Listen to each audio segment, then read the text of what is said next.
all of our projects are finished and we are good to go to make it into a booklet. So the first job is to cut between these 4 panels in the middle. So you want to cut from here, and you're making a big kind of circuit, all the other panels are joined together. So to start it off, I'm going to fold it that way, and I'm going to put a little snip in the middle, just so I can get my scissors in. I'm going to open it back out, and I'm going to cut from the very, very centre out between the Christmas tree panel and the open cretonne boxes that we've just been doing, all the way to the end of that panel. Not right off the end of the fabric, so I don't want it to be going right off to the end of here. I just want to create a hole in the middle, and then I'm going to whiz that round and do the same on the other side. So everything should still be joined together, nothing's going to fall apart, but what we've got is we've got a hole in the middle. So we've got our 8 panels with a big slit in the centre. You need to leave the 2 end panels joined. So from there, we're going to fold it in half this way. So I want your 4 panels with your decoration on facing up. So on the back, you should have your front and back cover, and then 2 of your kind of middle panels. So we want to be this way up, with the Christmas tree facing up. Okay? I'm going to take the middle, and just those 2 middle pages, not the ones on the bottom, so we want to separate them from the ones on the bottom and just pinch together those 2 middle pages. So it should start coming up like that. And then take a hold of the 2 on the other side, either left or right handed, depending on which hand you've got this held with. You want to take the 2 pages to the side, and we're going to lift up, and we're going to lift over. So that tree panel is now folding on top of the others, and that one is folding on top of the other side. So you should have them all lined up to that. Now if you fold it in half again, you see there's the front of your book, and then turn the 2 pages together. There's your first 2 projects. Turn the 2 pages together. There's your next 2. Turn the 2. There's your last 2.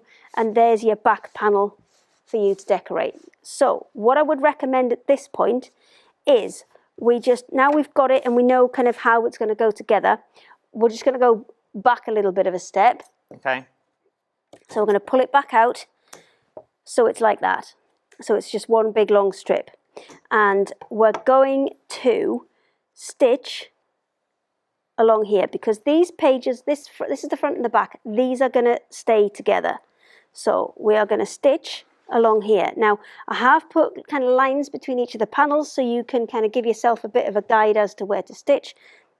So I'm just going to use a running stitch on this. It's whatever stitch you prefer, but it needs to be a thin stitch, so it needs to be a running stitch or a running back stitch. It just needs to be something to hold those 2 pages together. So if you want to do this on a sewing machine, I would recommend that you do the outside edges of the panels first and then do these bits. And you need to do most of this with all the fabric facing up, so not back to back. So let me just pop a little knot in the end of there, because this is just for show and I don't want it to come out. So little running stitch, which is going to go up and down all of this. Short or small? Long or short? Well, it's up to you. I mean, it's literally just to kind of pin these 2 pages together so they don't go wobbling. And just make sure you line up both of those 2 grey lines as we go. So just give it a quick check on the back. Make sure you're hitting both sets of grey lines as we go. And if you can keep, mine's not very consistent, but if you can keep your stitch length consistent, all the better. So what you're essentially doing is just creating the pocket between those pages. And you're going to repeat that same process for those 2 pages on the back, because if I just show you a couple of samples in a second, you can see we've got ones that are soft books, and then we've got ones that are the stiffer books that have got card in them. So I'm going to show you the technique to make the card ones. Obviously for the softer books, you just don't put the card in and it will work exactly the same way. So a couple more stitches and then we are at the top.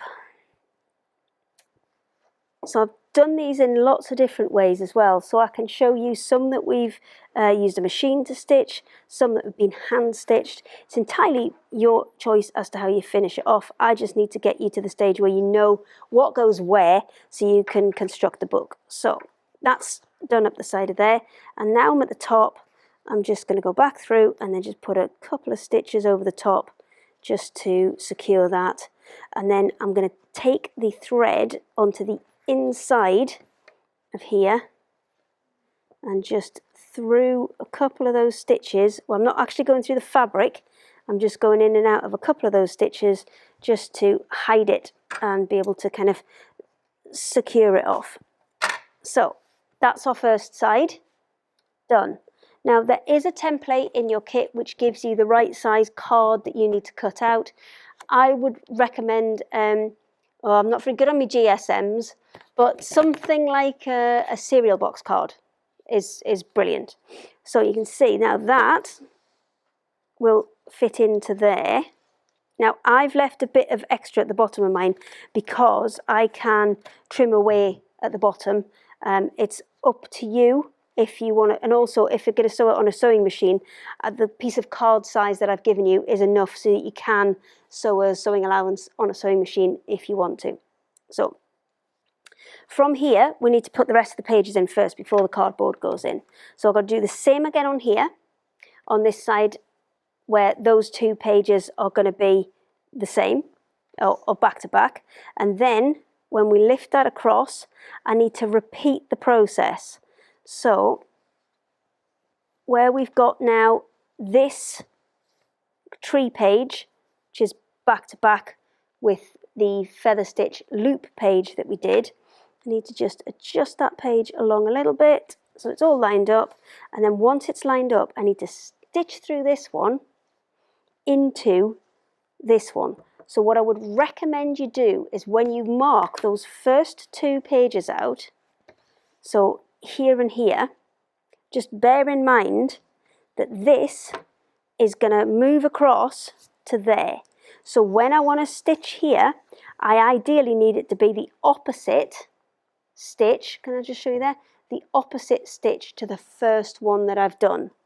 So if you can, line up your first set of stitches on each side, line them up the same. So let me just fold it so you can see. So I want, and if you have to mark these to get it to work better, then that's fine. So if I mark on here, that's where my first stitch, there, so that's a stitch, that's a stitch, that's a stitch.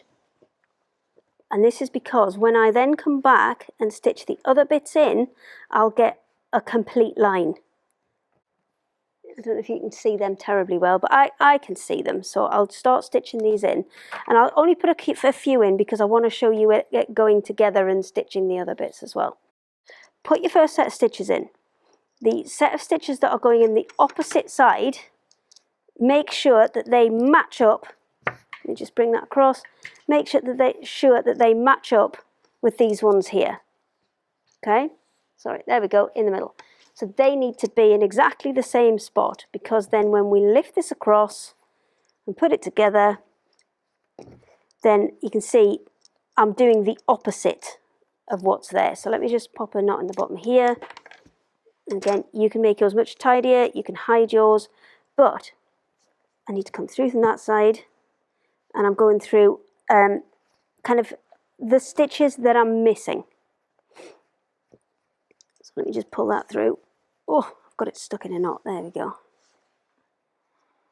And then I'm taking up the gap. Now you can use the same colour thread, so then that will make it look much, much neater, but I'm putting the opposite colour in so that you can see. So then I'm coming back down there, and then that's going to come back through.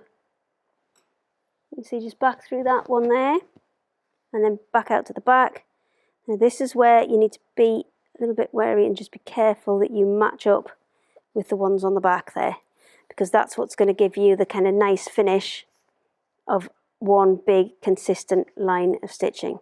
So I'm going to come back through to the front, and you're going to come back and forth, and it is worth spending a little bit of time just kind of working on the position of your needle to make sure you hit exactly on those other stitches that you've already put in, and that is what will create the kind of almost the spine to your book and separate all your pages. So back through there.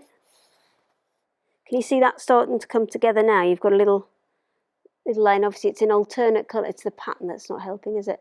You've got a little line of alternate colours there, and then you've got a little line of alternate colours in the middle, and you can do the same again coming that direction as well to join up all of these ones, but you do need to be quite accurate with your stitching to make sure you get it all in the right place.